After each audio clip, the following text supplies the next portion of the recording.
Hello दोस्तों, study with concept के इस स्टडी प्लेटफॉर्म पर आप सभी का स्वागत है और साथ ही स्वागत है हमारे इस महा सीरीज में। तो एनसीईआरटी की हिस्ट्री की श्रृंखला में आगे बढ़ते हुए आज हम 9वें अध्याय को देखेंगे, महिलाएं, जाति एवं सुधार। इससे बहुत सारे आपके क्वेश्चंस पूछे गए हैं, ठीक है, एग्जामों में। तो मैंने सारे क्वेश्चंस को ले लिया है, सारे को नहीं, लगभग क्वेश्चन को ले लिया मैंने, जहाँ जहाँ से जिस टॉपिक से बन रहा था, तो उसको भी हम समझेंगे। यहाँ से स्टार्ट करते हैं, लाइन बाय लाइन हम पढ़ते हुए चलेंगे ताकि इसमें जो भी चीज़ें इंपॉर्टेंट हो उसको साइड में नोट डाउन किया जा सके। इसमें दिया है कि क्या आपने कभी सोचा है कि 200 साल पहले बच्चों की ज़िंदगी कैसी रही होगी। आजकल मध्यवर्गीय परिवारों की ज़्यादातर लड़कियाँ स्कूल जाती हैं और उनमें से बहुत सारे लड़कों के साथ पढ़ती हैं। बड़ी होने पर उनमें से बहुत सारी लड़कियाँ कॉलेजों और विश्वविद्यालयों में जाती हैं और विभिन्न प्रकार की नौकरियां करती हैं। कानूनन शादी के लिए उनका बालिग होना जरूरी है और कानून के अनुसार वे किसी भी जाति समुदाय के व्यक्ति से शादी कर सकती हैं। यहाँ तक कि विधवाएं भी दोबारा शादी कर सकती हैं। पुरुषों की तरह सभी महिलाएं वोट डाल सकती हैं और चुनाव लड़ सकती हैं। बेशक सभी महिलाएं इन अधिकारों का उपभोग नहीं कर पाती। गरीबों को शिक्षा के मौके मुश्किल से मिलते हैं, कम मिलते हैं या मिल ही नहीं पाते। बहुत सारे परिवारों में लड़कियां अपनी इच्छा अनुसार पति भी नहीं चुन सकती। 200 साल पहले हालात बहुत ही भिन्न थे। ज़्यादातर बच्चों की शादी बहुत कम उम्र में कर दी जाती थी। हिंदू व मुसलमान दोनों धर्मों के पुरुष एक से ज़्यादा पत्नियां रख सकते थे। देश के कुछ भागों में विधवाओं से यह उम्मीद की जाती थी कि वे अपनी पति की चिता के साथ ही जिंदा जल जाए, यानी सती प्रथा। इस तरह स्वेच्छा से या जबरदस्ती मार दी गई महिलाओं को सती कहकर महिमा मंडित किया जाता था। सती शब्द का अर्थ ही सदाचारी महिला था। संपत्ति पर भी महिलाओं के अधिकार बहुत सीमित थे। शिक्षा तक महिलाओं की प्रायः कोई पहुंच नहीं थी। देश के बहुत सारे भागों में लोगों का विश्वास था कि अगर औरत पढ़ी लिखी होगी तो वह जल्दी विधवा हो जाएगी। ठीक है, तो देख रहे हैं कैसी धारणाएं थी पहले। तो यहाँ से एग्ज़ाम के लिए कुछ भी नहीं है, बस एक कहानी की तरह पढ़ना है आपको।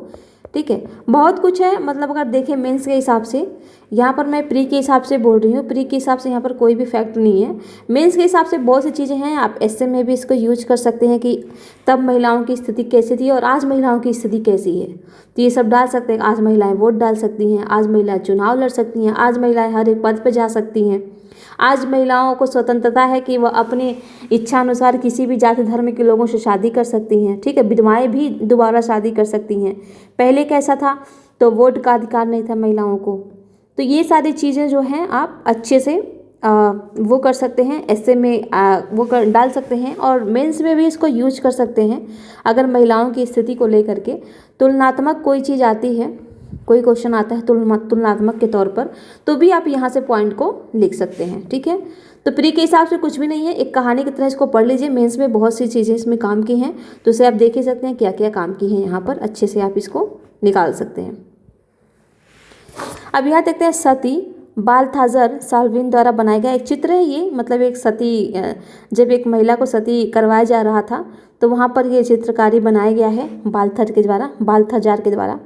भारत आने वाले यूरोपीय चित्रकारों द्वारा बनाई गई सती की बहुत सारी तस्वीरों में से एक है ये।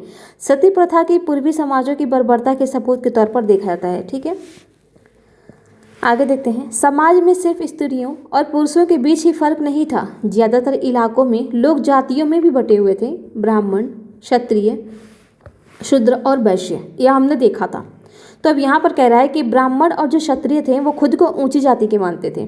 इसके बाद व्यापार और महाजनी आदि से जुड़ी जातियों, जिन्हें प्रायः वैश्य कहा जाता था, का स्थान आता था। फिर काश्तकार, बुनकर, कुम्हार जैसे दस्तकार आते थे, जिन्हें शूद्र कहा जाता था।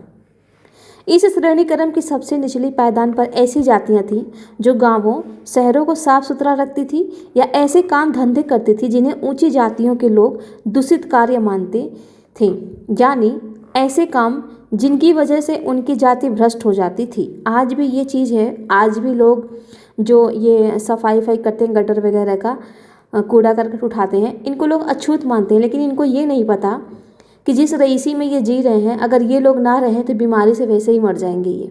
ठीक है, लेकिन फिर भी इंसान सोचता नहीं है, अपने धन के उसमें लेकर के अंधा रहता है, धन को लेकर के ठीक है, कि मैं बहुत बड़ा आदमी हूँ, ये मेरे पास कैसे बैठेगा, इसे तो दूर से ही भगा दो पैसे दे करके। ये सारी चीज़ें आज भी हैं, जबकि हर एक इंसान का सम्मान करना चाहिए, क्योंकि वो आके रहने लायक जगहों को साफ कर रहा है। अगर वो ना होता तो शायद कोई चैन की सांस नहीं ले पाता। ठीक है।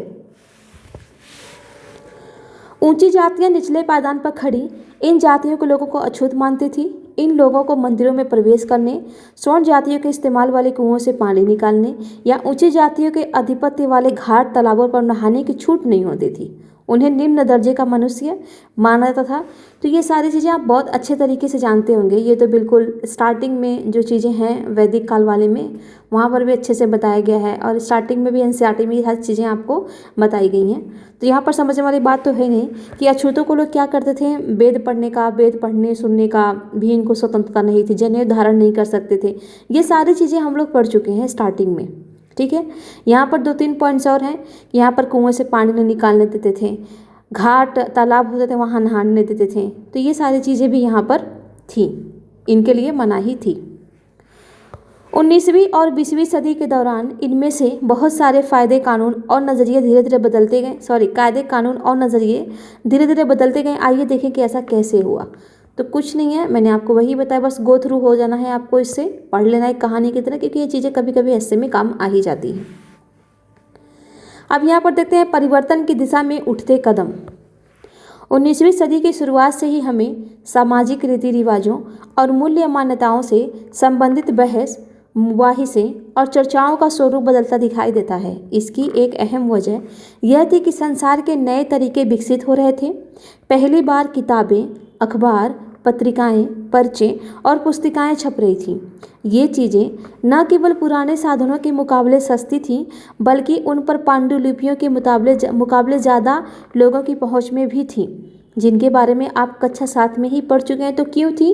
क्योंकि उस टाइम पर क्या होता था कि पांडुलिपियों को भूर्ज नामक छाल से बनाया जाता था, तो उसको कभी कभी उसको कीड़े भी खा जाते थे, क्योंकि वो तो लकड़ी का था ना।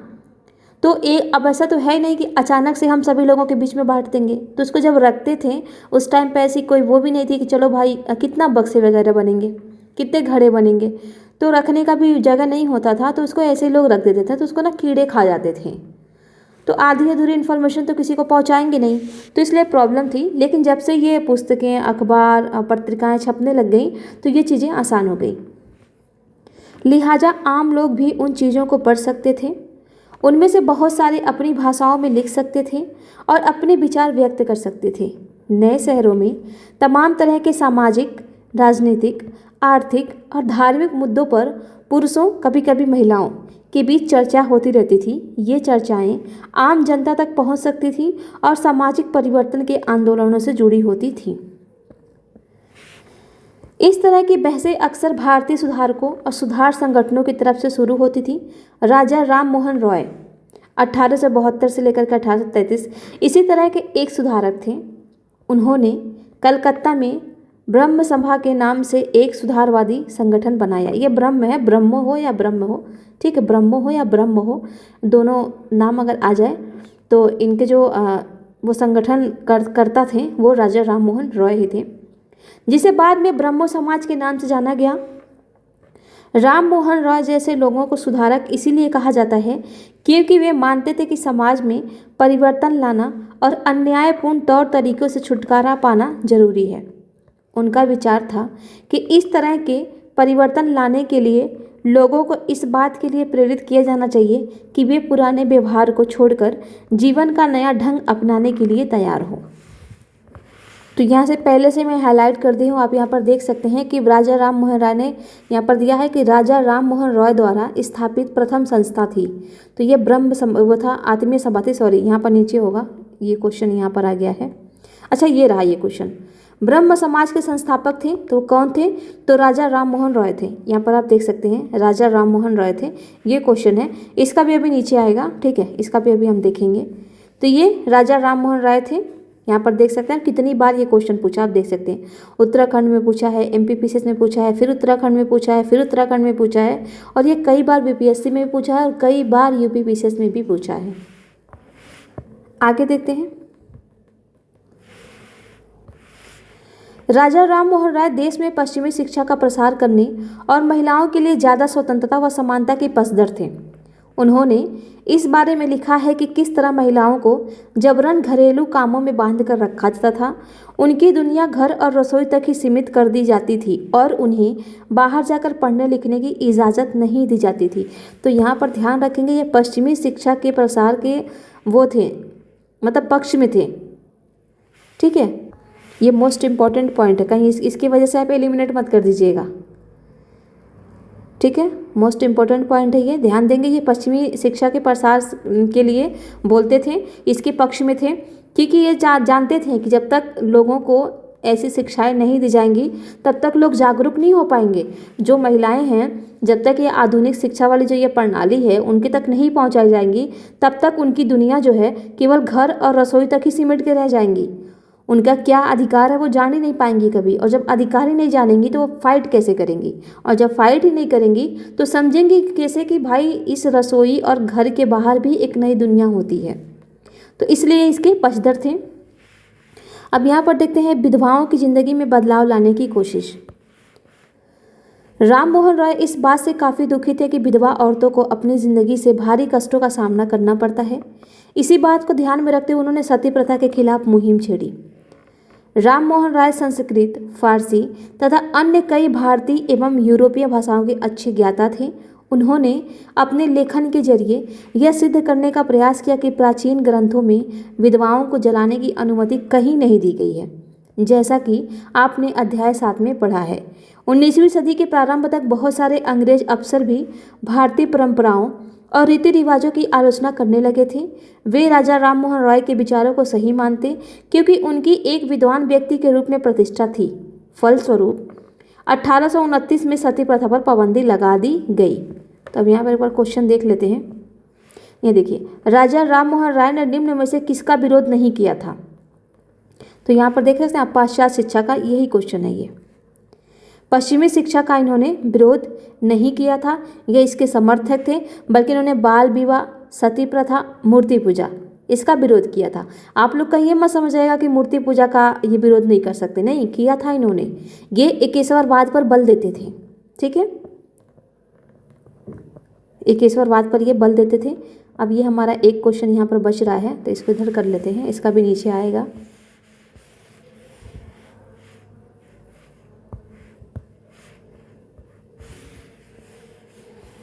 इसका भी नीचे देख लेंगे। ये राजा राम मोहन राय का एक चित्र है, दिया गया है, देख सकते हैं आप ये कैसे थे। अब यहाँ से जो आपको नोट डाउन करना है, यहाँ से, तो ये तो क्वेश्चन फॉर्म में है। अब इसी को आप नोट बना लेंगे, इसी को आपको नोट बना लेना है। राजा राम मोहन राय, विरोध किसका किसका किए थे? विरोध किए थे किसका? बाल विवाह का, बाल विवाह का किए थे। फिर किए थे मूर्ति पूजा का और सती प्रथा का। लेकिन समर्थन किए थे किसका? तो पाश्चात्य शिक्षा का। ये पाश्चात्य थे, इसका भी मतलब यही होता है, पाश्चात्य शिक्षा या पश्चिमी शिक्षा, पश्चिमी शिक्षा का। ठीक है, ये ध्यान देंगे, ये समर्थन है, ये समर्थन है। अब आगे देखते हैं। ठीक है, और सती प्रथा पर प्रतिबंध कब लगा था? तो सती प्रथा पर प्रतिबंध लगा था 1829 में, ये भी ध्यान रखेंगे। सती प्रथा पर प्रतिबंध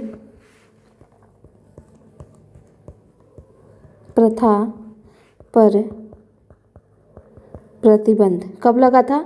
1829 में। ये भी डेट आप ध्यान रखेंगे, क्योंकि डेट भी आपसे पूछ लेगा क्वेश्चन फॉर्म में कि सती प्रथा पर निम्नलिखित में से कब प्रतिबंध लगा था। तो ये डेट आपको याद होनी चाहिए।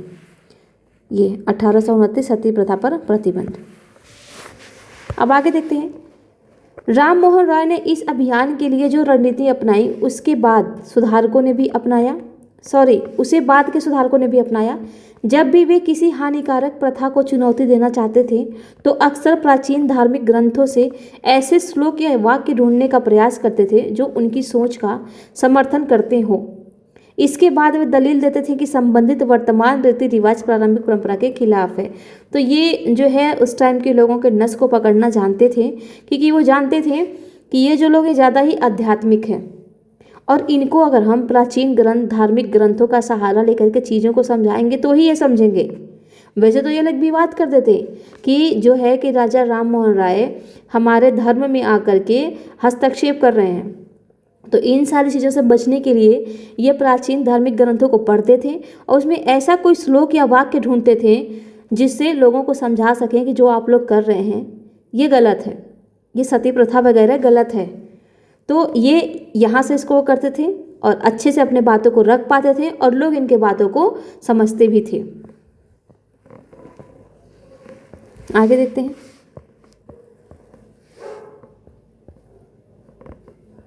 यहाँ पर बाद में आएंगे, पहले इस पैराग्राफ को पूरा कर लेते हैं। यहाँ पर कह रहा है प्रारंभ जो ये कह रहा है कि वो ऐसे श्लोकों और वाक्यों के माध्यम से क्या करते थे कि जो वर्तमान में जो रीति रिवाज चलते थे वो बताते थे कि ये परंपरा के खिलाफ है। जैसे उदाहरण के लिए प्रसिद्ध सुधारक ईश्वर चंद्र विद्यासागर ने विधवा विवाह के पक्ष में प्राचीन ग्रंथों का ही हवाला दिया था। अंग्रेज सरकार ने उनका यह सुझाव मान लिया और 1856 में विधवा विवाह के पक्ष में एक कानून पारित कर दिया। जो विधवाओं के विवाह का विरोध करते थे उन्होंने विद्यासागर का भी विरोध किया और यहाँ तक कि उनका बहिष्कार कर दिया। देखिए मतलब बहिष्कार कर दिए लोग इनका कि आप लोग हमारे ये कह करके कि ईश्वर विद्यासागर जो हैं वो हमारे परंपरागत रीति रिवाजों में हस्तक्षेप कर रहे हैं। ठीक है, तो उन्होंने लोगों ने इनका विरोध किया और इनका बहिष्कार कर दिया। 19वीं सदी के उत्तरार्ध तक विधवा विवाह के पक्ष में चलाया जा रहा आंदोलन देश के अन्य भागों में भी फैल गया था। मद्रास प्रेसिडेंसी के तेलुगु भाषी इलाकों में वीरे सलिंगम पंतुल्लु ने विधवा विवाह के समर्थन में एक संगठन बनाया था। लगभग उसी समय बंबई में युवा बुद्धिजीवियों और सुधारकों ने भी विधवा विवाह के प्रचार प्रसार का संकल्प लिया। उत्तर में आर्य समाज की स्थापना करने वाले स्वामी दयानंद सरस्वती ने भी विधवा विवाह का समर्थन किया। तो अब यहाँ से आपको ध्यान रखना है 3 चीज़ें। सबसे पहले तो ये कि विधवा पुनर्विवाह अधिनियम कब बना था? तो 1856 में बना था और इसमें जो थे मुख्य भागीदारी कितना निभाए थे? तो ईश्वर चंद्र विद्यासागर ने विधवा पुनर्विवाह में प्रमुख भागीदारी निभाई थी। थर्ड आपका यहाँ पर ये देखेंगे आप कि आर्य समाज की स्थापना किसने किया था? तो स्वामी दयानंद सरस्वती के द्वारा किया गया था। ठीक है, ये तीनों चीज़ें आपको याद करनी है। अब इससे संबंधित हम क्वेश्चन को देख लेते हैं। यहाँ पर देखिए क्वेश्चन दिया है कि हिंदू विधवा पुनर्विवाह अधिनियम किस वर्ष पारित किया गया था? तो आप देख सकते हैं कब पारित किया गया है। तो ये किया गया है 1856 में। ये देखिए 1856 में आंसर है इसका ए, यहाँ पर दिया भी है और यही है। फिर सेकंड क्वेश्चन है आपका कि निम्नलिखित में से किसने प्रमुख रूप से विधवा पुनर्विवाह के संघर्ष किया और उसे कानूनी रूप से वैध बनाने में सफलता प्राप्त की?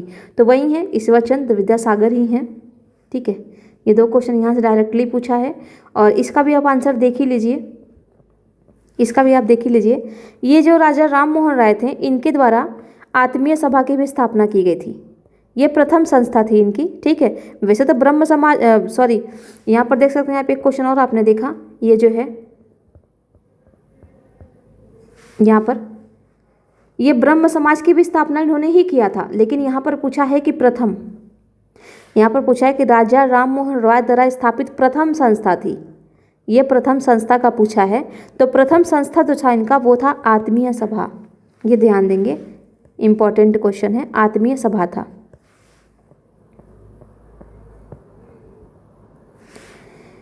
ठीक है, तो यहाँ हो गया, इन्होंने समर्थन किया था विधवा विवाह का। इसके बावजूद विवाह करने वाली विधवा महिलाओं की संख्या काफ़ी कम थी। विवाह करने वाली विधवाओं को समाज में आसानी से स्वीकार नहीं किया जाता था। इस तरह रूढ़िवादी तबके इस नए कानून का विरोध करते रहे। ये हो गया आपका।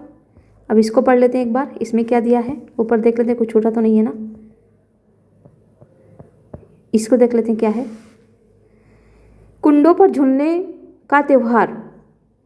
इस लोकप्रिय त्यौहार में भक्त पारंपरिक अनुष्ठानों के तहत अजीब तरह के कष्ट सहने का अभ्यास करते थे। वे अपनी खाल में कुंडा भेदकर एक झूले पर लटक जाते थे। 19वीं शताब्दी के पूर्वार्ध में जब यूरोपीय अफसरों ने भारतीय रीति रिवाज और अनुष्ठानों को बर्बर कहकर उनकी आलोचना शुरू की तो इस त्यौहार की खास तौर से आलोचना की गई। अब इसको पढ़ के आपको लगता होगा कि ये कुछ भी नहीं है, ठीक है, लेकिन मुझे नहीं लग रहा है कि इससे बेस्ट एग्जाम्पल कहीं मिल सकता है, क्योंकि स्टार्टिंग में जो इतिहासकार हैं, खास करके ब्रिटिश इतिहासकार, उनमें सबसे वो है प्रमुख है, वो है जेम्स मिल। जेम्स मिल उसने प्राचीन भारत के लोगों को कहा था, प्राचीन भारतीय समाज को कहा था कि ये लोग असभ्य और बर्बर हैं, असभ्य और बर्बर हैं। तो इसका बहुत ही बेस्ट एग्जाम्पल दे सकते हैं उसने ऐसा क्यों कहा था, क्योंकि अब ये कोई त्यौहार है भला कि देखिए आपकी अब कुंडा अपनी खाल में कुंडा भेद कर, मतलब देख रहे हैं ये जो कुंडा भेदा गया है ये या तो पीठ में अपने खाल में से भेदते थे या हाथ में भेदते थे और इस पर झूलते थे। अब बताइए कि क्या है। तो इसने इसी सेंस में कहा था क्योंकि ये सारी चीज़ें उन्होंने देखी थी, ठीक है। तो बेस्ट एग्जाम्पल डाल सकते हैं कुंडों पर झूलने का त्यौहार, ऐसे एग्जाम्पल के तौर पर आप डाल सकते हैं कुंडों पर झूलने का त्यौहार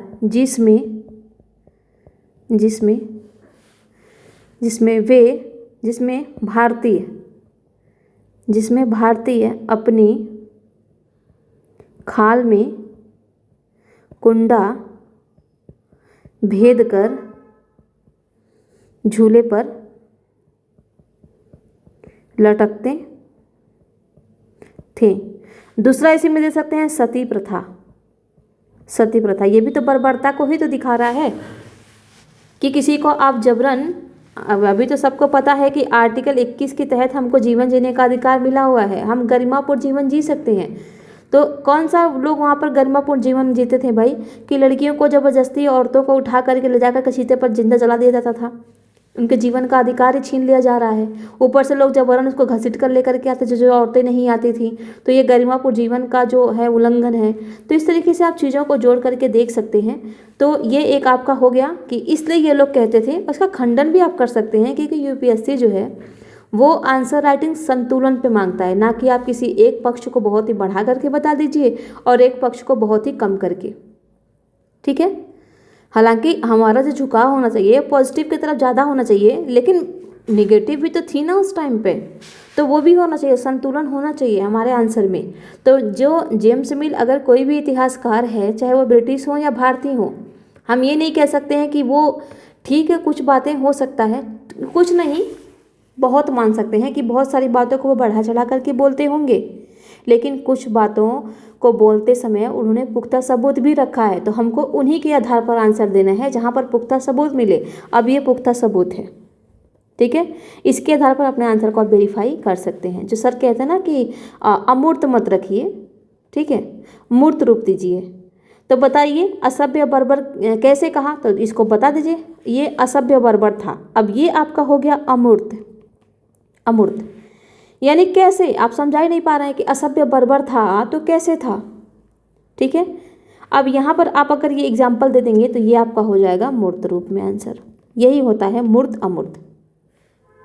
अमूर्त का मतलब होता है कि हमको पता ही नहीं चल रहा है कि हाँ था भी, और मूर्त का मतलब है कि हाँ ठीक है ये चीज़ें थी, यहाँ पर एग्जाम्पल दे दिया गया, ये चीज़ें हैं, वास्तव में हैं, ठीक है। तो यहाँ से आप कर सकते हैं, बहुत ही बढ़िया एग्जाम्पल मिल गया। अब इसको पढ़ लेते हैं एक बार। पहले हम उन्हें लकड़ियों में बांध देते हैं। राजा राम मोहन राय ने अपने विचारों का प्रसार करने के लिए बहुत सारे पर्चे लिखे थे। इनमें से कुछ पर्चे किसी खास रिवाज के समर्थक और आलोचकों के बीच बहस के रूप में लिखे गए थे। सती प्रथा के बारे में इसी तरह का एक उदाहरण देखिए, सती समर्थक। अब जो सती समर्थक थे वो क्या कहते थे, औरतें कुदरती तौर पर कम समझदार हैं, बिना दृढ़ संकल्प वाली हैं, भरोसे के योग्य नहीं हैं, उनमें से बहुत सारी खुद ही अपने पति की मृत्यु के बाद उसके साथ जाने की कामना करने लगती हैं, परंतु वे कहीं धधकती आग से भाग न निकलें, इसके लिए पहले हम उन्हें चिता की लकड़ियों से कसकर बांध देते हैं। आप देखिए, मतलब ये, इसको आप बर्बरता नहीं कहेंगे तो क्या कहेंगे। आप देखिए, सती प्रथा यहाँ पर आपने दे दिया, ठीक है, सती प्रथा। तो थोड़ा सा इसमें आप लिख दीजिए कि चिता पर सती प्रथा में यहाँ पर ये तो बोल रहा है कि चिता पर लकड़ियों से, सती प्रथा में चिता पर महिलाओं को लकड़ियों से बांध दिया जाता था ताकि जलते समय वे भागे ना। मतलब देख रहे हैं किस तरीके से बर्बरता की जा रही है, ठीक है। ये हो गया आपका। अब सती विरोधी देखते हैं। आप लोगों ने महिलाओं को अपनी स्वाभाविक क्षमता का प्रदर्शन करने का सही मौका ही कब दिया? ये कहते हैं सती विरोधी, जो इसका विरोध करते थे राजा राम मोहन रॉय, ईश्वर चंद्र विद्यासागर। ये लोग कह रहे हैं कि भाई आप लोगों ने उनको मौका ही कब दिया, क्योंकि आप लोग तो पहले ही बोल रहे हैं कि ये तो कम समझदार हैं, बिना दृढ़ संकल्प वाली हैं। आप लोग पहले से ये धारणा बना करके चल रहे हैं, और तो और कह रहे हैं कि भरोसे के योग्य नहीं है, ठीक है। फिर भला तुम ये कैसे कह सकते हो कि उनमें समझ नहीं होती? अगर ज्ञान और शिक्षा के बाद भी कोई व्यक्ति ना समझ सकता हो या पढ़ाई की चीज़ों को ग्रहण ना कर पाए तो हम उसे असक्षम मान सकते हैं, परंतु अगर तुम औरतों को पढ़ने का मौका ही नहीं दोगे तो तुम उन्हें कमतर कैसे कह सकते हो? सही बात है, अच्छा खंडन किया है। तो ये आपका यहाँ से इंटरव्यू का भी क्वेश्चन हो गया, ठीक है। इंटरव्यू का भी बहुत ही बढ़िया क्वेश्चन है कि वहाँ पर जब ये आलोचना करते थे सती विरोधी तो किस आधार पर करते थे। ये आपका दोनों चीज़ें मिल गई। वो आपसे अगर पूछ सकते हैं कि सती समर्थक तो मानते थे कि औरतें कुदरती तौर पर कम समझदार होती हैं, बिना दृढ़ संकल्प वाली होती, तो आप कैसे सती प्रथा का विरोध कर सकते हैं? तब आप उसका खंडन यहाँ पर कर सकते हैं कि उस टाइम पे औरतों को ये मौका ही नहीं दिया जाता था कि वो बाहर निकल कर के शिक्षा ग्रहण करें, और जब वो शिक्षा ही ग्रहण नहीं करेंगी तो हम कैसे अनुमान लगा सकते हैं कि वो कम समझदार थी। ये आपका हो गया इंटरव्यू का क्वेश्चन, पूरा प्रॉपर एक क्वेश्चन यहाँ से तैयार हो गया। अब देखते हैं आगे। अच्छा, ये क्या दिया है? वही है क्वेश्चन जो हमने देखा, ठीक है। दयानंद ने 1875 में आर्य समाज की स्थापना की थी। आर्य समाज ने हिंदू धर्म को सुधारने का प्रयास किया था। ये देखिए पूरा नोट्स है आपका, ठीक है, पूरा नोट्स बनेगा आपका यहाँ पर। और ये क्वेश्चन भी पूछा गया, हालांकि मैं क्वेश्चन ले नहीं पाई हूँ, ठीक है, क्वेश्चन मेरे से छूट गया है, मैं ले नहीं पाई हूँ, तो इसे आप लिख लीजिएगा। क्वेश्चन है ये, आया हुआ है प्रीवियस ईयर में। तो यहाँ पर देखिए, दयानंद सरस्वती आर्य समाज की स्थापना, सबसे पहले तो ऐसे आप लिखेंगे, आर्य समाज की स्थापना कब हुई थी? तो 1875 में हुआ था। किसके द्वारा किया गया था? तो दयानंद स्वामी दयानंद सरस्वती द्वारा। उद्देश्य क्या था इसका? उद्देश्य था इसका हिंदू धर्म को सुधारना, हिंदू धर्म को सुधारना इसका उद्देश्य था। ये आप नोट डाउन करेंगे। अब आगे देखते हैं। लड़कियां स्कूल जाने लगती हैं। बहुत सारे सुधारकों को लगता था कि महिलाओं की दशा सुधारने के लिए लड़कियों को शिक्षित करना जरूरी है। कलकत्ता में विद्यासागर और बंबई में बहुत सारे अन्य सुधारकों ने लड़कियों के लिए स्कूल खोले। 19वीं सदी के मध्य में जब इस तरह के प्रारंभिक स्कूल खुले तो बहुत सारे लोग उनसे डरते थे। लोगों को भय था कि स्कूल वाले लड़कियों को घर से निकाल ले जाएंगे और उन्हें घरेलू कामकाज नहीं करने देंगे। स्कूल जाने के लिए लड़कियों को सार्वजनिक स्थानों से गुजर कर जाना पड़ता था। बहुत सारे लोगों को लगता था कि इससे लड़कियां बिगड़ जाएंगी। देखिए मतलब क्या पूर्व धारणाएं बना करके चल रहे हैं। उनकी मान्यता थी कि लड़कियों को सार्वजनिक स्थानों से दूर रहना चाहिए। फलस्वरूप 19वीं सदी में पढ़ने लिखने वाली ज़्यादातर महिलाओं को उनके उदार विचारों वाले पिता या पति की देखरेख में घर पर ही पढ़ाया जाता रहा। कई महिलाओं ने बिना किसी की मदद लिए खुद ही पढ़ना लिखना सीखा। क्या आपको याद है कि पिछले साल की सामाजिक एवं राजनीतिक जीवन पुस्तक में आपने रास सुंदरी देवी के बारे में क्या पढ़ा था? वे ऐसी महिलाओं में से थीं जिन्होंने रात में दिए की टिमटिमाती लौ में चोरी छिपे ही लिखना पढ़ना सीखा था। तो ये जो रास सुंदरी हैं, इनके बारे में पढ़ने को मिलेगा आपको सामाजिक एवं राजनीतिक जीवन वाले में, ठीक है, उस वाले एनसीईआरटी में पढ़ने को मिलेगा आपको, इनके बारे में हम पढ़ेंगे। अब यहाँ से देखिए, आपने एक कहानी की तरह पढ़ लिया। अब यहाँ से भी आपका एक इंटरव्यू का क्वेश्चन, इंटरव्यू या एस्से का क्वेश्चन तैयार है। यहाँ पर इंटरव्यू का क्वेश्चन ये बन सकता है आपका कि आज भी महिलाएं शिक्षा के क्षेत्र में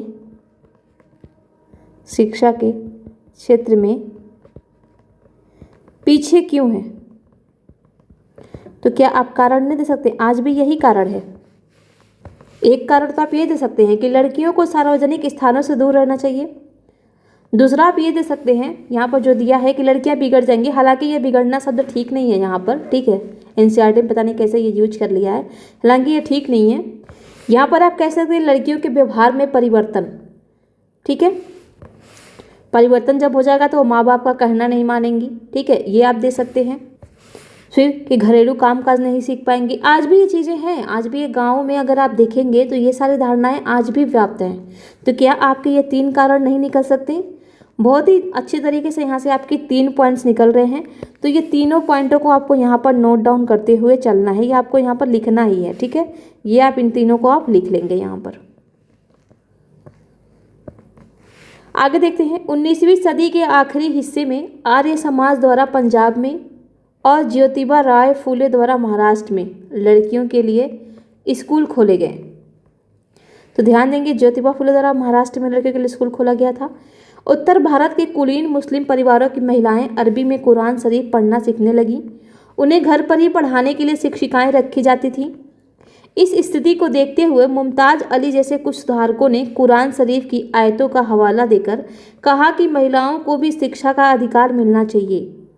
19वीं सदी के आखिर से ही उर्दू में उपन्यासों का सिलसिला शुरू हुआ। इन उपन्यासों में महिलाओं को इस बात के लिए प्रोत्साहित किया जाता था कि वे धर्म और घरेलू साज संभाल के बारे में पढ़ें।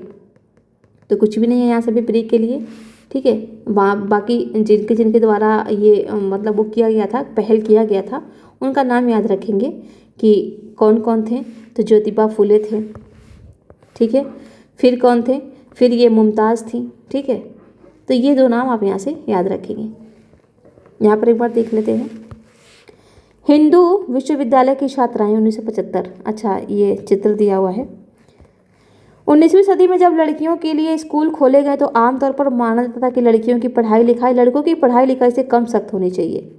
हिंदू महिला विद्यालय ऐसे शुरुआती संस्थानों में था जहाँ वही शिक्षा देती थी जो उस समय लड़कों को दी जाती रही थी। छोड़िए, कुछ भी नहीं है यहाँ पर भी। अब आगे देखते हैं, महिलाओं के बारे में महिलाएं लिखने लगी। 20वीं सदी की शुरुआत से ही बहुत सारी मुस्लिम महिलाओं ने महिला शिक्षा को बढ़ावा देने के लिए अहम भूमिका अदा की। जैसे भोपाल की बेगमों ने अलीगढ़ में लड़कियों के लिए प्राथमिक स्कूल खोला। बेगम रुकैया सखावत हुसैन भी इस दौर की एक प्रभावशाली महिला थीं। तो क्या आपको यहाँ से पीटी का फैक्ट नहीं मिल गया? यदि आपका नाम आ रहा है कि शिक्षा के क्षेत्र में लड़कियों के लिए शिक्षा के क्षेत्र में किस किस ने भागीदारी निभाई महिलाओं के लिए विशेषकर, तो ये नाम अगर आपको दे देगा तो आपको लगेगा यार ये बेगम रुकैया तो मुगल काल से संबंधित थी, ये बोला शिक्षा का प्रचार प्रसार कैसे करेगी। तो ये आपको ध्यान देना है, ठीक है, ये थी, ये वो रुकैया नहीं है, ठीक है। तो ये थी महिला थी जिन्होंने कलकत्ता और पटना में मुस्लिम लड़कियों के लिए स्कूल खोले। वह रूढ़िवादी विचारों की कटु आलोचक थी और उनका मानना था कि प्रत्येक धर्म के धार्मिक नेताओं ने औरतों को निचले दर्जे में रखा है, ये ऐसा मानती थी। 1880 के दशक तक आते आते भारतीय महिलाएं विश्वविद्यालयों में प्रवेश लेने लगी थीं। उनमें से कुछ चिकित्सक और कुछ शिक्षिका बन गई।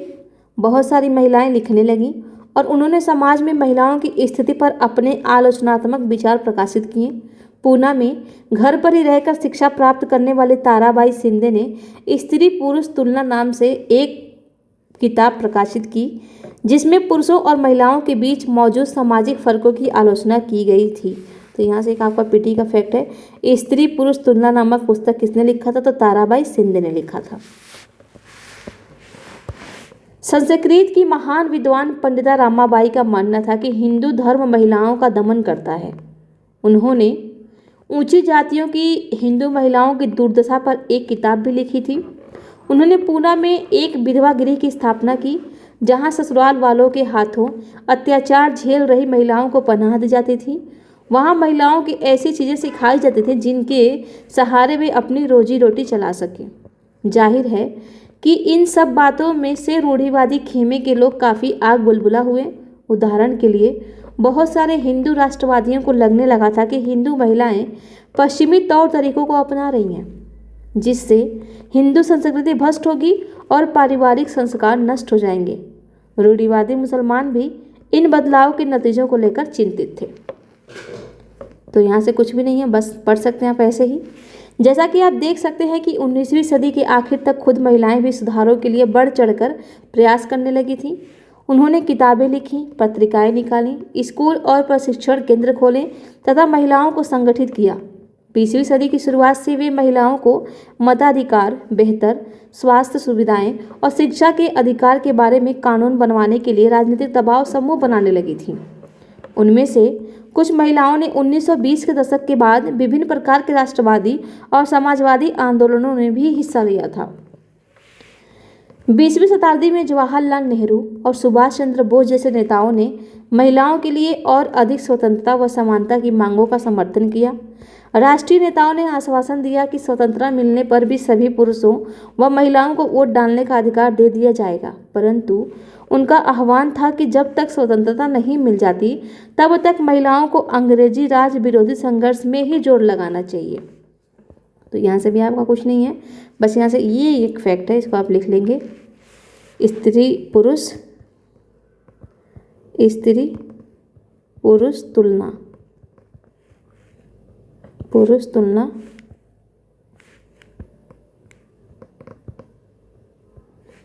पुस्तक, लेखक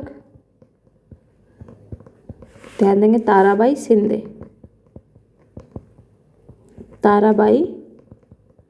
शिंदे। ये आपका हो गया। अब इसको एक बार देख लेते हैं। जब औरत का पति मर जाता है तो क्या होता था, ये देखते हैं।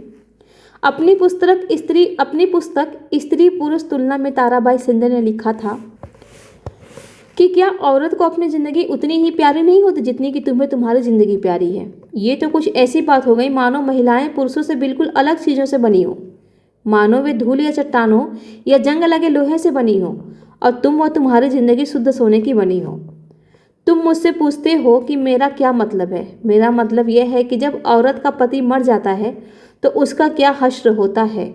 नाई आता है और उसके लहराते बाल साफ कर देता है, सिर्फ इसीलिए कि तुम्हारी आंखों को ठंडक पड़ जाए।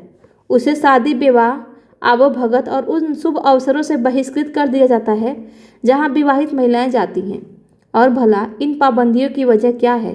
क्योंकि उनका पति मर चुका है, वह अभागी है, दुर्भाग्य, उसके माथे पर खुदा हुआ है, उसका चेहरा देखा नहीं जाता या अशुभ होता है। मतलब जो पहले ये चीज़ें होती थी अब तो फिलहाल नहीं है, ठीक है। पहले जो महिलाएं होती थीं, जो विधवा होती थी, खास करके उनका जीवन बहुत ही कष्टमय होता था। आप इससे अंदाज़ा लगा सकते हैं कि बिल्कुल उनको एकदम से समाज से बहिष्कृत एक तरीके से कर दिया जाता था। रहती वो घर में ही थी लेकिन दिन दुनिया से वो अलग थी।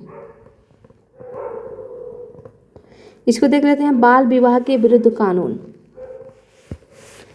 महिला संगठनों के विश्वास तथा मुद्दों पर हो रहे लेखन की वजह से सुधारों के पक्ष में आवाज़ और मजबूत हुई। लोग बाल विवाह जैसी स्थापित परंपराओं को चुनौती देने लगे। केंद्रीय विधानसभा में बहुत सारे सांसद थे जिन्होंने बाल विवाह पर पाबंदी हेतु कानून बनाने के लिए संघर्ष किया। 1929 में बाल विवाह निषेध अधिनियम पारित किया गया। तो कब किया गया था बाल विवाह निषेध अधिनियम पारित? तो 1929 में। इस कानून के बारे में वैसी कड़वी बहसें और संघर्ष नहीं हुए जैसे पुराने सुधारवादी कानूनों के बारे में हुए थे। इस कानून के अनुसार 18 साल से कम उम्र के लड़के और 16 साल से कम उम्र की लड़की की शादी नहीं की जा सकती। यानी इस कानून में क्या प्रावधान था? तो 18 साल और 16 साल क्रमशः लड़के लड़की की उम्र है तो शादी नहीं हो सकती। बाद में यह उम्र बढ़ाकर क्रमशः 21 और 18 साल कर दी गई, यानी बाद में बढ़ाया गया। तो इसको भी हम लिख लेंगे, नोट डाउन कर लेंगे। अब यहाँ पर चित्र में दिखाया गया है कि ये 8 साल की दुल्हन है। यह 20वीं शताब्दी की शुरुआत में एक बाल वधू का चित्र है। क्या आपको पता है कि आज भी हमारे देश में 20% से ज़्यादा लड़कियों की शादी 18 साल से पहले हो जाती हैं? तो ये आपका हो गया डाटा, ये आपका हो गया डाटा। अपने आंसर को आप वेरीफाई कर सकते हैं इसी के माध्यम से। और ये है एनसीईआरटी का, हालांकि आज यानी ये अपडेटेड ही है, ठीक है। इसी को आप लिख सकते हैं आराम से, कोई दिक्कत नहीं आएगी। अभी देखते हैं जाति और समाज। पहले इसका लिख लेते हैं नोट, क्या क्या करना है आपको। इसमें से आपको नोट ये करना है कि बाल विवाह निषेध अधिनियम कब पारित किया गया? बाल विवाह निषेध अधिनियम पारित कब? तो 1929 में, ठीक है। इसमें प्रावधान क्या था? प्रावधान अगर हम देखें प्रावधान तो 18 साल किसके बारे में? लड़के के बारे में, लड़का, और 16 साल ये लड़की है, लड़की। उम्र के लोगों की शादी नहीं, ठीक है। शादी किसका होगा? 21 लड़का और 18 लड़की, शादी मान्य, ये कह सकते हैं कानूनन अनुमति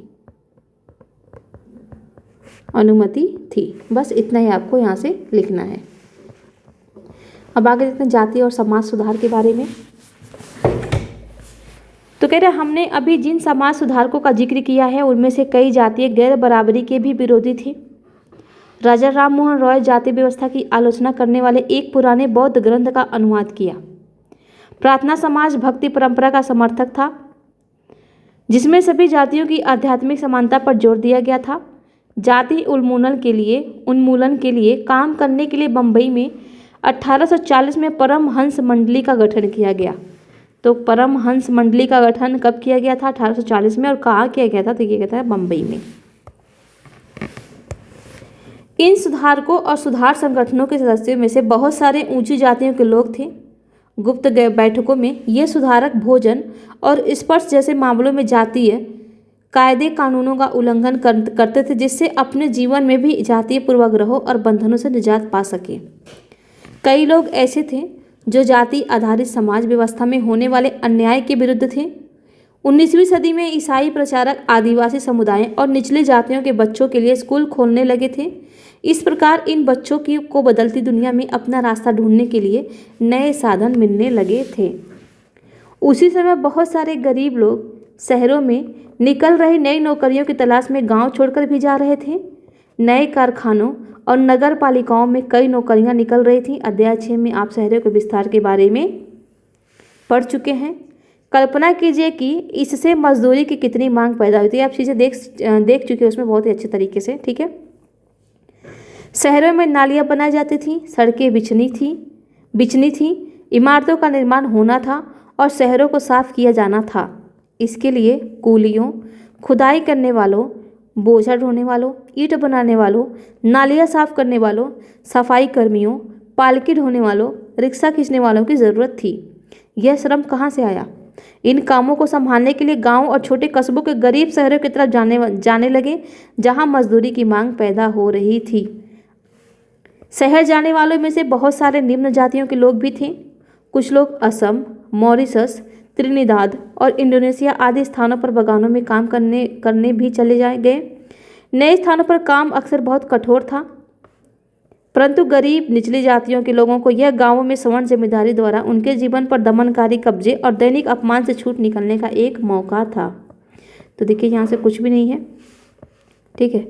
एक बार इसको पूरा पैराग्राफ पढ़ लेते हैं इसका, उसके बाद ऊपर आते हैं। इसके अलावा दूसरी तरह की नौकरियां भी सामने आ रही थी। उदाहरण के लिए सेना में भी लोगों की ज़रूरत बढ़ रही थी। अछूत माने जाने वाले महार समुदाय के बहुत सारे लोगों को महार रेजिमेंट में नौकरी मिल गई। दलित आंदोलन के नेता बी आर अम्बेडकर के पिता एक सैनिक स्कूल में ही पढ़ाते थे। तो ये हो गया आपका। अब यहाँ से जो आपको नोट डाउन करना है वो केवल यही करना है कि परमहंस मंडली की स्थापना कब हुई थी। परमहंस मंडली की स्थापना कब हुआ था? तो 1840। कहाँ हुआ था? तो बम्बई में, ठीक है। बस इतना ही आपको यहाँ से नोट डाउन करने हैं, बाकी आप छोड़ सकते हैं। इसको देख लेते हैं एक बार। एक कुली जहाज 19वीं शताब्दी का है ये, ठीक है। कह रहा है कि जॉन एलन नामक एक कुली जहाज के द्वारा भारतीय मजदूरों को मॉरिशस ले जाया जाता था, जहां उन्हें तरह तरह के, छोड़िए तब वही है। जूते कौन बना सकता था? अब इसको देख लेते, क्या पता इसमें कोई शब्दावली आ ही जाए। चमड़े का काम करने वालों को परंपरागत रूप से नीची नज़र से देखा जाता है, क्योंकि वे मृत पशुओं का चमड़ा निकालते हैं, जिन्हें गंदा व दूषित माना जाता है। पहले विश्व युद्ध के दौरान सेना के लिए जूतों की जबरदस्त मांग पैदा हो गई थी, परंतु चमड़े के कामों के प्रति जातीय पूर्वाग्रहों की वजह से केवल परंपरागत चमड़ा कामगार और मोची ही जूते तैयार कर सकते थे। लिहाजा वे ज़्यादा कीमत की मांग करने लगे और उन्हें काफ़ी लाभ हुआ। जूते बनाते मदिगा समुदाय के लोग। 19वीं शताब्दी, आंध्र प्रदेश। ये मदिगा समुदाय कहाँ से संबंधित है? मदिगा, ये आंध्र प्रदेश से संबंधित है। और ये इनका कार्य क्या होता है? तो जूते बनाना। मौजूदा आंध्र प्रदेश में मदिगा एक महत्वपूर्ण अछूत जाति रही है। वे पशुओं के शवों को साफ करने, चमड़ा तैयार करने और चप्पल जूतियाँ सीने में माहिर थे। तो यहाँ से देखिए आपका, यहाँ पर नोट डाउन आप करते हुए चलेंगे इसको। मदिगा समुदाय कार्य क्या करता था? ये करता था जूते चप्पल बनाना, जूते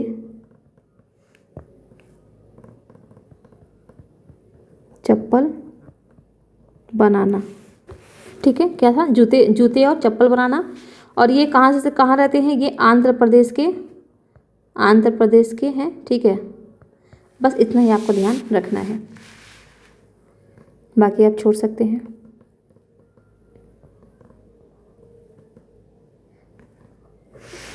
कक्षा में जगह नहीं। बम्बई प्रेसिडेंसी में 1829 में भी अछूतों को सरकारी स्कूलों में घुसने नहीं दिया जाता था। जब उन्होंने इस अधिकार के लिए सख्ती से आवाज़ उठाई तो उन्हें कक्षा के बाहर बरामदे में बैठकर सबक सुनने की इजाज़त दे दी, ताकि वे कमरे को दूषित न कर सके जहां उसी जाति के लड़कों को पढ़ाते। देखिए मतलब कितना ज़्यादा भेदभाव था। अब यहाँ पर देखते हैं समानता और न्याय की मांग। इसमें दिया है कि 19वीं सदी के दूसरे हिस्से तक गैर ब्राह्मण जातियों के भीतर भी लोग जातीय भेदभाव के खिलाफ आवाज़ उठाने लगे थे। उन्होंने सामाजिक समानता और न्याय की मांग करते हुए आंदोलन शुरू कर दिए। मध्य भारत में सतनामी आंदोलन की शुरुआत घासीदास ने की। तो ध्यान देंगे, सतनामी आंदोलन की शुरुआत किसने की? तो घासीदास ने की, जिन्होंने चमड़े का काम करने वालों को संगठित किया और उनकी सामाजिक स्थिति में सुधार के लिए आंदोलन छेड़ दिया। पूर्वी बंगाल में हरिदास ठाकुर ने मतुआ पंथ के चांडाल काश्तकारों के बीच काम किया। मतुआ पंथ, ठीक है, काम किया। जाति व्यवस्था को सही ठहराने वाले ब्राह्मणवादी ग्रंथों पर सवाल उठाया, जिसे आज केरल कहा जाता है, ठीक है। वहाँ एझावा जाति के भी श्री नारायण गुरु ने एझावा जाति के श्री नारायण गुरु ने अपने लोगों के बीच एकता का आदर्श रखा। उन्होंने जातिगत भिन्नता के आधार पर लोगों के बीच भेदभाव करने का विरोध किया। उनके अनुसार सारी मानवता की एक ही जाति है। उनका एक महत्वपूर्ण कथन था, ओरु जाति ओरु मतम ओरु देवम मनुष्यानु, यानी मानवता की एक जाति, एक धर्म, एक ईश्वर है। इन सभी पंथों की स्थापना ऐसे लोगों ने की थी जो गैर ब्राह्मण जातियों से थे और उनके बीच ही काम करते थे। उन्होंने उन आदतों और तौर तरीकों को बदलने का प्रयास किया जो प्रभुत्वशाली जातियों का अपमान करने के लिए उकसाती थी। उन्होंने अधीनस्थ जातियों में स्वाभिमान का भाव पैदा करने का प्रयास किया।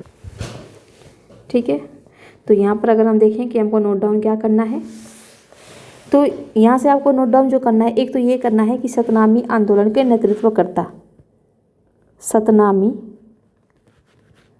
आंदोलन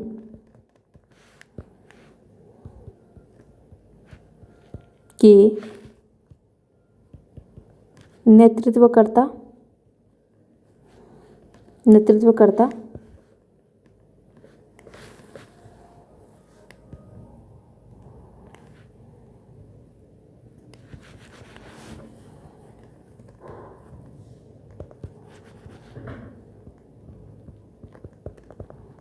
के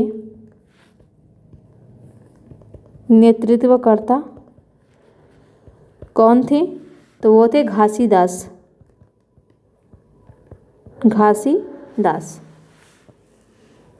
फिर आपको क्या लिखना है यहाँ से, सीधा यहीं से, ये यहाँ साइड में भी लिख सकते हैं। मथुआ पंथ क्या थे? इनका संबंध किससे था? मथुआ पंथ संबंध चांडाल काश्तकार थे, काश्तकारों से। ये हो गया आपका। और तीसरा आप इसमें ये लिख सकते हैं कि जो श्री नारायण गुरु थी ये एझावा जाति से संबंधित थे। तो यहाँ पर आप कर सकते हैं श्री नारायण गुरु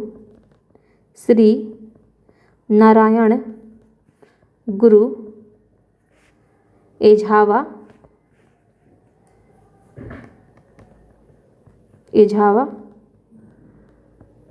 जाति से संबंधित थे। बस इतना यहाँ से आपको लिखना है, बाकी आपको छोड़ देना है। और ये बहुत सारे क्वेश्चन हैं, अभी हम देखेंगे इसको नीचे। अब यहाँ पर आता है गुलामगिरी। निम्न जाति नेताओं में ज्योतिबा राय फूले सबसे मुखर नेताओं में से एक थे। 1827 में जन्मे ज्योतिबा राय फूले ने ईसाई प्रचारकों द्वारा खोले गए स्कूलों में शिक्षा पाई थी। बड़े होने पर उन्होंने जाति आधारित समाज में फैले अन्याय के बारे में अपने विचार व्यक्त किए। उन्होंने ब्राह्मणों के इस दावे पर खुलकर हमला बोला कि आर्य होने के कारण वे औरों से श्रेष्ठ हैं। फूले का तर्क था कि आर्य विदेशी थे जो उपमहाद्वीप के बाहर से आए थे और उन्होंने इस मिट्टी में असली वारिसों आर्यों के आने से पहले जो थे यहाँ रह रहे थे मूल निवासी को हराकर उन्हें गुलाम बना लिया। जब आर्यों ने अपनी प्रभुत्व स्थापित कर लिया तो वे पराजित जनता को नीच निम्न जाति वाला मानने लगे। फूले के अनुसार ऊंची जातियों का उनकी जमीन और सत्ता पर कोई अधिकार नहीं है। यह धरती यहाँ के देसी लोगों की कथित निम्न जाति के लोगों की है, इन्होंने कहा। ठीक है, फूले ने दावा किया कि आर्यों के शासन से पहले यहाँ स्वर्ण युग था। तब योद्धा किसान जमीन जोतते थे और मराठा देहात पर न्याय संगत और निष्पक्ष तरीके से शासन करते थे। उन्होंने सुझाव दिया कि शूद्रों और अतिशूद्रों, यानी शूद्र जो श्रमिक जातियां थीं और अतिशूद्र जो थे वो अछूतों को कहते थे, को जातीय भेदभाव खत्म करने के लिए संगठित होना चाहिए। फूले द्वारा स्थापित किए गए सत्य शोधक समाज नामक संगठन ने जातीय समानता के समर्थन में मुहिम चलाई। तो यहाँ पर देख सकते हैं सत्य शोधक समाज की स्थापना किसने की थी? तो ज्योतिबा फूले ने किया था। तो अब क्वेश्चन पे हम आते हैं, जैसे कि यहाँ पर दिया है कि किसने 1873 ईस्वी में सत्य शोधक समाज की स्थापना की? तो देख सकते हैं ज्योतिबा फूले। एक क्वेश्चन आपका यहाँ से और बन रहा है कि सत्य शोधक समाज की स्थापना कब की गई थी? तो किया गया था आपका 1873 में। ठीक है, 1873 में। और देखते हैं, महात्मा ज्योतिबा फूले द्वारा किस संगठन की स्थापना की गई थी? वही क्वेश्चन है, घुमा करके ही पूछ लिया है। ये क्वेश्चन से जो मैं आपको बोलती हूँ कि क्वेश्चन से आंसर कैसे बनाता है, तो इसी तरीके से बनाता है, यहाँ पर आप देख सकते हैं। आंसर इसका सी। सत्यशोधक समाज की स्थापना किसने की थी? तो वही है ज्योतिबा फूले। यहाँ पर भी सत्यशोधक समाज ने संगठित किया बिहार के आदिवासियों के उन्नयन का एक आंदोलन, गुजरात में मंदिर प्रवेश का एक आंदोलन, महाराष्ट्र में एक जाति विरोधी आंदोलन और पंजाब में एक किसान आंदोलन। देख सकते हैं जाति विरोधी आंदोलन ही तो था। यहाँ पर वही बात तो बताई जा रही है कि ये जाति समानता के समर्थन में मुहिम चलाई, जाति विरोधी आंदोलन ही तो था कि जाति जो जातियाँ हैं निम्न प्रकार की, उनको समानता के लेवल में लाया जाए। ठीक है, तो वही है, सभी को समान माना जाए। तो ये आपका हो गया पूरा। अब यहाँ पर अगर हम देखें,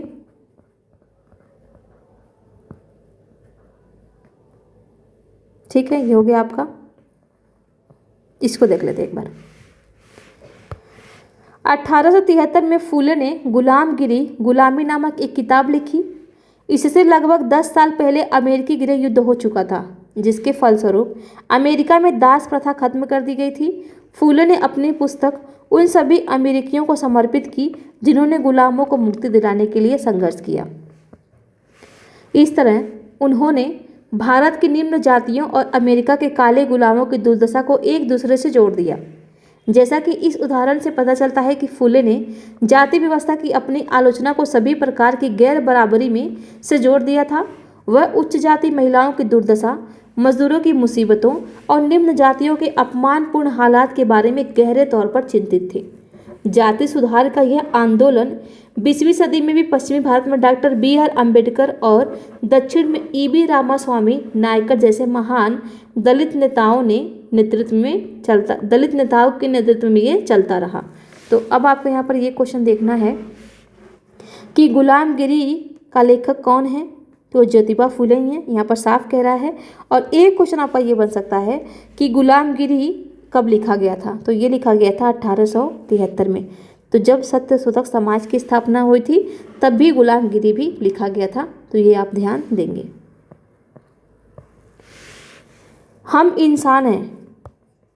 1927 में अंबेडकर ने कहा था, अब हम सिर्फ ये साबित करने के लिए तालाब पर जाना चाहते हैं कि औरों की तरह हम भी इंसान हैं। हिंदू समाज का 2 मुख्य सिद्धांतों समानता और जातिवाद की समाप्ति पर पुनर्गठन किया जाना चाहिए, ये अंबेडकर कहते थे। अच्छा, एक यहाँ पर हमने देखा था एक कथन था, वो कथन भी कभी कभी पूछ लेता है, तो ये भी आपको ध्यान में रखना है। अच्छा, ये था मानवता की एक जाति, एक धर्म, एक ईश्वर है। ये किसका कथन था? तो ये था श्री नारायण गुरु का। ये कथन जो है, ये कोटेशन जो है, ये श्री नारायण गुरु का है। ये ऐसे में आप काम ले सकते हैं बहुत अच्छे तरीके से। कोई जातिगत भेदभाव पर अगर आधारित है, या एक तरीके से कह सकते हैं कि जो सांप्रदायिक दंगे वगैरह हो रहे हैं, इन सब चीज़ों में अगर ऐसे आता है इन सब चीज़ों पर, तो आप स्टार्टिंग यहाँ से बहुत ही अच्छे तरीके से कर सकते हैं, क्योंकि ये आपके उसी पैराग्राफ से संबंधित होगा, उसी लाइन से, उस हिस्से के लाइन से संबंधित होगा, मिलता जुलता है बिल्कुल। तो यहाँ से आप कर सकते हैं। मैं यहाँ और तुम वहाँ। फूले उच्च जाति नेताओं के उपनिवेशवाद विरोधी राष्ट्रवाद के भी आलोचक थे। उन्होंने लिखा था, ब्राह्मणों ने अपने धर्म की वह तलवार छिपा ली है जिसने लोगों की संपन्नता का गला काट दिया है, और अब वे देश के महान देशभक्त बने घूम रहे हैं। वे हमारे शूद्र, मुस्लिम और पारसी नौजवानों को ये सलाह देते हैं कि अगर हम ऊंच नीच के बारे में अपना सारा लड़ाई झगड़ा बंद करके एकजुट नहीं होंगे तो हमारा देश कभी उन्नति नहीं कर पाएगा। यह एकता उन्हीं के फायदे में है, क्योंकि इसके बाद दोबारा यही स्थिति पैदा हो जाएगी, मैं यहाँ और तुम वहाँ। कुछ भी नहीं है, ठीक है। अब यहाँ पर है कि मंदिरों में कौन जा सकता था। अंबेडकर एक महार परिवार में पैदा हुए थे। बचपन में उन्होंने इस बात को बहुत नज़दीक से देखा था कि रोजाना की ज़िंदगी में जातीय भेदभाव और पूर्वाग्रह क्या होता है। स्कूल में उन्हें कक्षा के बाहर ज़मीन पर बैठना पड़ता था। उन्हें स्वर्ण बच्चों द्वारा इस्तेमाल किए जाने वाले नलकों से पानी पीने की इजाज़त नहीं थी। स्कूल की पढ़ाई पूरी करने के बाद उन्हें उच्च अध्ययन के लिए अमेरिका जाने हेतु फेलोशिप मिल गई थी। 1919 में भारत लौटने पर उन्होंने समकालीन समाज में उच्च जाति सत्ता संरचना पर काफ़ी लिखा। सन 1927 में अंबेडकर ने मंदिर प्रवेश आंदोलन शुरू किया, जिसमें महार जाति के लोगों ने बड़ी संख्या में हिस्सा लिया। ब्राह्मण पुजारी इस बात पर बहुत आग बलबुला हुआ कि दलित भी मंदिर के जलाशय का पानी इस्तेमाल कर रहे हैं। 1927 से 1935 के बीच अंबेडकर ने मंदिरों में प्रवेश के लिए ऐसे 3 आंदोलन चलाए। वह पूरे देश को दिखाना चाहते थे कि समाज में जातीय पूर्वाग्रहों की जकड़ कितनी मजबूत है। तो यहाँ से आपको ध्यान देना है कि मंदिर प्रवेश आंदोलन किसके द्वारा चलाया गया था, तो वो चलाया गया था अंबेडकर के द्वारा। और कब चलाया गया था, तो 1927 में चलाया गया था। ये चीज़ें आपको ध्यान होनी चाहिए, क्योंकि आपसे पूछ लेगा कि मंदिर आंदोलन किसने शुरू किया। तो आपको पता है जातिगत भेदभाव तो बहुत सारा था, तो बहुत लोगों का नाम देगा और आप हो जाएंगे कन्फ्यूज। तो यहाँ पर आपको नोट डाउन करना है कि मंदिर आंदोलन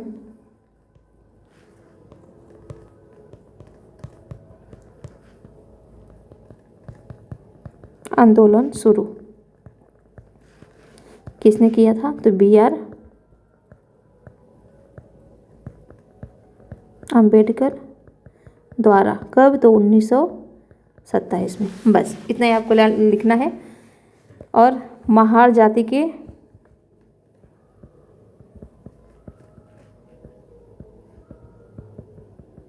लोगों द्वारा बड़ी संख्या में हिस्सा लिया गया। बस इतना ही आपको लिखना है। अब यहाँ पर देखते हैं गैर ब्राह्मण आंदोलन। 20वीं सदी के आरंभ में गैर ब्राह्मण आंदोलन शुरू हुआ। यह प्रयास उन गैर ब्राह्मण जातियों का था जिन्हें शिक्षा, धन और प्रभाव हासिल हो चुका था। उनका तर्क था कि ब्राह्मण तो उत्तर से आए, उन आर्य आक्रमणकारियों के वंशज हैं जिन्होंने यहाँ के मूल निवासियों यानी देसी द्रविड़ नस्लों को हराकर दक्षिण भूभाग पर विजय हासिल की थी। उन्होंने सत्ता पर ब्राह्मणवादी दावे को भी चुनौती दी। पेरियार के नाम से प्रसिद्ध E.B. रामास्वामी नायकर एक मध्यवर्गीय परिवार में पले बढ़े थे। अपने प्रारंभिक जीवन में वे सन्यासी थे और उन्होंने संस्कृत शास्त्रों का गंभीरता से अध्ययन किया था। बाद में वे कांग्रेस के सदस्य बने, परंतु जब उन्होंने राष्ट्रवादियों द्वारा आयोजित की गई एक दावत में देखा कि वहां बैठने के लिए जातियों के हिसाब से अलग अलग इंतजाम किया हुआ है, तो उन्होंने हताश होकर पार्टी छोड़ दी। इस दावत में निम्न जातियों और उच्च जातियों के लिए अलग अलग बैठने का इंतजाम किया गया था। पेरियार की समझ में आ चुका था कि अछूतों को अपने स्वाभिमान के लिए खुद लड़ना होगा। इसी बात को ध्यान में रखते उन्होंने स्वाभिमान आंदोलन शुरू किया। ठीक है, उनका कहना था कि मूल तमिल और द्रविड़ संस्कृति के असली वाहक अछूत ही हैं, जिन्हें ब्राह्मणों ने अपने अधीन कर लिया है। उनका मानना था कि सभी धार्मिक नेता और मुखिया सामाजिक विभाजनों और असमानता को ईश्वरप्रद मानते हैं, इसीलिए सामाजिक समानता के लिए सभी धर्मों से अछूतों को खुद मुक्ति पानी होगी। पेरियार हिंदू वेद पुराणों के कट्टर आलोचक थे,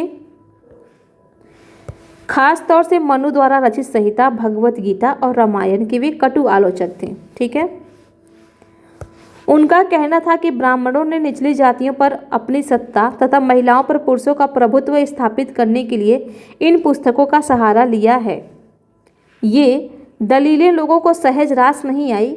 निम्न जाति नेताओं ने भाषणों, विचारपूर्ण लेखन और आंदोलनों से उच्च जाति राष्ट्रवादी नेताओं के बीच कुछ आत्ममंथन और आत्मलोचना की प्रक्रिया शुरू की, परंतु रूढ़िवादी हिंदू समाज ने भी उत्तर में सनातन धर्म सभाओं तथा भारत धर्म महामंडल और बंगाल में ब्राह्मण सभा जैसे संगठनों के जरिए इन रुझानों को सख्ती से विरोध किया।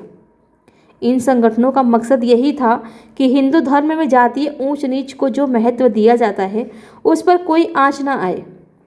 वे साबित करना चाहते थे कि इस बात को धार्मिक ग्रंथों में भी मान्यता मिली हुई है। औपनिवेशिक काल के बाद भी जाति के सवाल पर बहस और संघर्ष चलते रहे और ये आज भी जारी हैं। तो आप देख सकते हैं सच में जारी हैं। ठीक है, तो अब यहाँ से आपको जो नोट डाउन करना है, तो यहाँ से आपको करना है एक, तो सबसे पहले तो यही करना है आपको कि स्वाभिमान आंदोलन की शुरुआत किसने की।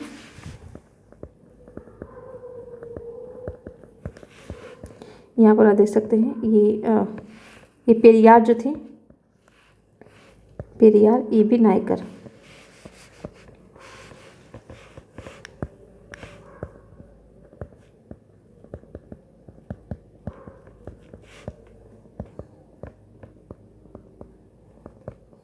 किसने किया था?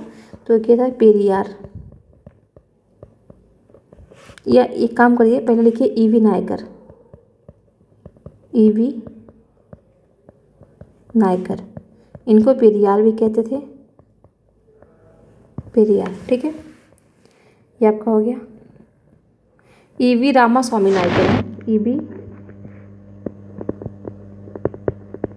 रामास्वामी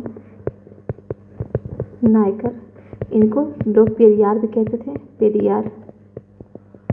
ठीक है, और ये हिंदू वेद पुराणों के कट्टर आलोचक थे, हिंदू वेद पुराणों के कट्टर आलोचक थे। बस इतना इनके बारे में काफ़ी है। और थोड़ा सा अगर आप लिखना चाहते हैं तो इसमें देखिए कि रचित जो ये संहिता थी, संहिता भगवद गीता और रामायण के कटु आलोचक थे, लेकिन इतना ही ठीक है, वेद में सारे आ जाते हैं आपके, तो इसी के ये कटु आलोचक थे, बस इतना ही काफ़ी है।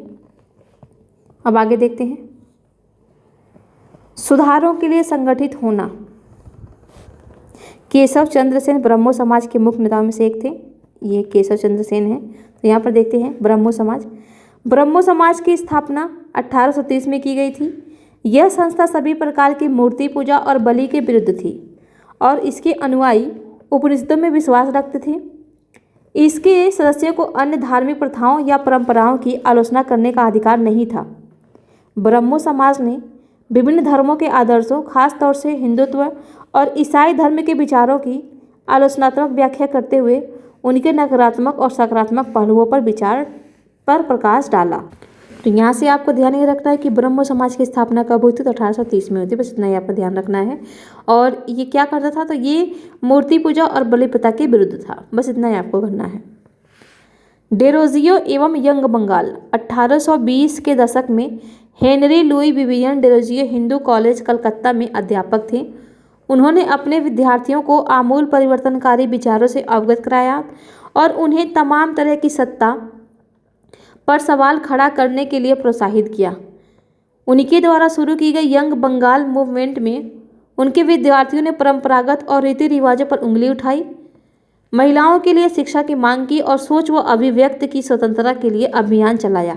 तो ध्यान देंगे आप कि यंग बंग आंदोलन से कौन संबंधित थे? तो वो थे डेरोजियो। ठीक है, डेरोजियो। और 1820 के दशक में हेनरी लुई विवियन डेरोजियो ने हिंदू कॉलेज कलकत्ता की स्थापना की थी, ये भी ध्यान देंगे। तो हिंदू कॉलेज की स्थापना किसने की थी? तो हेनरी लुई विवियन डेरोजियो ने किया था। कहाँ किया था? तो कलकत्ता में किया था।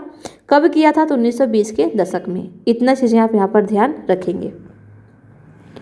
अब है रामकृष्ण मिशन और विवेकानंद। तो रामकृष्ण मिशन का नाम स्वामी विवेकानंद के गुरु रामकृष्ण परमहंस के नाम पर रखा गया था। यह मिशन समाज सेवा और निस्वार्थ श्रम के जरिए मुक्ति के लक्ष्य पर जोर देता था। तो इतना ध्यान रखेंगे कि रामकृष्ण परमहंस की ये जो मंडली थी, इसकी स्थापना किसने की थी? तो ये किया था विवेकानंद ने। अगला देखते हैं प्रार्थना समाज। प्रार्थना समाज 1867 में बंबई में स्थापित प्रार्थना समाज ने जातीय बंधनों को खत्म करने और बाल विवाह के उन्मूलन के लिए प्रयास किया। प्रार्थना समाज ने महिलाओं की शिक्षा को प्रोत्साहित किया और विधवा विवाह पर लगी पाबंदी के खिलाफ आवाज़ उठाई। उनकी धार्मिक बैठकों में हिंदू, बौद्ध और ईसाई ग्रंथ पर विचार विमर्श, कुछ नहीं, बस सब यही है, मिला जुला करके सब वो धर्म सुधार आंदोलन है जिसमें सारी चीज़ें आपकी आ ही जाती हैं। तो ध्यान देंगे बस इतना ही कि प्रार्थना समाज की स्थापना कब की गई थी? तो 1867 में की गई थी, बम्बई में। बस। वेद समाज मद्रास, चेन्नई 1864 में वेद समाज की स्थापना हुई। वेद समाज ब्राह्मण समाजों से प्रेरित था। वेद समाज ने जातीय भेदभाव को समाप्त करने और विधवा विवाह तथा महिला शिक्षा को प्रोत्साहित करने का काम किया। इसके सदस्य एक ईश्वर के अस्तित्व में विश्वास रखते थे। उन्होंने रूढ़िवादी हिंदुत्व के अंधविश्वासों और अनुष्ठानों की सख्त निंदा की। तो बस इतना ध्यान देंगे कि ये जो वेद समाज है इसकी स्थापना कब हुई थी? तो 1864 में हुई थी। अगला आता है अलीगढ़ आंदोलन। सैयद अहमद खां द्वारा 1875 में अलीगढ़ में खोले गए मुहम्मदम एंग्लो ओरिएंटल कॉलेज को ही बाद में अलीगढ़ मुस्लिम विश्वविद्यालय के नाम से जाना गया। यहाँ मुसलमानों को पश्चिमी विज्ञान के साथ साथ विभिन्न विषयों की आधुनिक शिक्षा दी जाती थी। अलीगढ़ आंदोलन का शैक्षणिक सुधारों के क्षेत्र में गहरा प्रभाव रहा। तो बस इतना ध्यान देंगे कि ये जो सर सैयद अहमद खान थे, इन्होंने अलीगढ़ में मोहम्मदन एंग्लो ओरिएंटल कॉलेज की स्थापना की थी। कब की थी? तो 1875 में। ये डेट इंपॉर्टेंट है, बस इतना ही आप ध्यान रखेंगे। अगला है सिंह सभा आंदोलन। सिखों के सुधारवादी संगठन के रूप में सिंह सभाओं की स्थापना 1873 में अमृतसर में शुरू हुई थी। बाद में 1879 में लाहौर में भी सिंह सभा का गठन किया गया। इन सभाओं ने सिख धर्म को अंधविश्वासों, जातीय भेदभावों और ऐसे आचरण जिसे वे गैर सिख समझती थीं से मुक्त कराने का प्रयास किया। उन्होंने सिखों को शिक्षा के लिए प्रोत्साहित किया, जिसमें अक्सर आधुनिक ज्ञान के साथ साथ सिख धर्म के सिद्धांतों को भी पढ़ाया जाता था। तो बस इतना ध्यान रखना है कि इसकी स्थापना कब की गई थी। तो इसकी स्थापना 1873 अमृतसर में की गई थी। और ये किससे संबंधित था? तो ये सिखों के सुधारवादी संगठन से संबंधित था। बस अब यहाँ पर देख लेते हैं, बस लास्ट है ये अन्यंत्र में, काले गुलाम और गोरे बागान मालिक। आप ये जान चुके हैं कि ज्योतिबा राय फुले ने अपनी पुस्तक गुलामगिरी में जातीय उत्पीड़न और अमेरिका में प्रचलित दास प्रथा के बीच किसी तरह संबंध स्थापित किया था। क्या आप जानते हैं कि दासता की यह प्रथा क्या थी? अब इसके बारे में दिया है। 17वीं शताब्दी में जब यूरोपीय खोजी यात्री और व्यापारी पहली बार अफ्रीका पहुंचे तो उन्होंने गुलाम का व्यापार शुरू कर दिया। वे अफ्रीका के काले लोगों को पकड़कर अमेरिका ले जाते थे और वहाँ के गोरे बागान मालिकों को बेच देते थे। उन्हें कपास और अन्य बागानों में काम करना पड़ता था। वे ज़्यादातर दक्षिणी संयुक्त राज्य अमेरिका में स्थित थे। बागानों में गुलाम पाँव फटने से लेकर देर रात तक काम करते थे। पाँव फटने मतलब बिल्कुल तड़के का जो सुबह होता है उसकी बोल रही है। सही ढंग से काम ना करने के नाम पर मालिक उन्हें सजा देते थे, कोड़ों से पीटते थे और तरह तरह की यातनाएं देते थे। श्वेत और अश्वेत सभी तरह के बहुत सारे लोगों ने संगठित रूप से इस दास प्रथा का विरोध किया। इसी क्रम में उन्होंने 1776 में अमेरिकी क्रांति की भावनाओं का हवाला देते हुए आह्वान किया, अमेरिका वासियों, अपने घोषणा पत्र को देखो, क्या तुम्हें अपनी भाषा भी समझ नहीं आती? गेटिसबर्ग में दिए गए अपने अत्यंत भावप्रवण भाषण में अब्राहम लिंकन ने कहा था कि जिन्होंने दास प्रथा के खिलाफ संघर्ष किया है वे लोकतंत्र के पथ प्रदर्शक हैं। उन्होंने लोगों से आह्वान किया कि वे नस्ली समानता के लिए कदम उठाएं ताकि धरती से जनता के द्वारा जनता के लिए सरकार का नाश ना हो, यानी लोकतंत्र का नाश ना हो। इसका पूरा एक लाइन का कहने का मतलब लोकतंत्र क्या है? जनता के द्वारा चुने गए जो लोग होते हैं शासन। ठीक है, तो अब यहाँ पर देख सकते हैं ये वही है, ये गुलामों की बिक्री खरीद वही चीज़ें यहाँ पर दिखाई जा रही हैं। देखिए गुलाम है, इसको बांधे हुए हैं, सब ये खरीदने वाले लोग हैं। ठीक है, तो इस तरीके से हमारा ये भी चैप्टर समाप्त हो रहा है यहाँ पर। बाकी ये सारी चीज़ें हैं, आप इनको करिए, प्रैक्टिस कीजिए खुद से। ठीक है, काफ़ी इजी चीज़ें हैं ये, अगर आपने अच्छे से पढ़ा होगा तो इसको कर ले जाएंगे। बाकी हम देखेंगे 10वें अध्याय को अगले वीडियो में, क्योंकि वीडियो बहुत ही लंबा हो गया यही। तो इसी के साथ इस वीडियो को यहीं समाप्त करते हैं। आप सभी को बहुत बहुत धन्यवाद।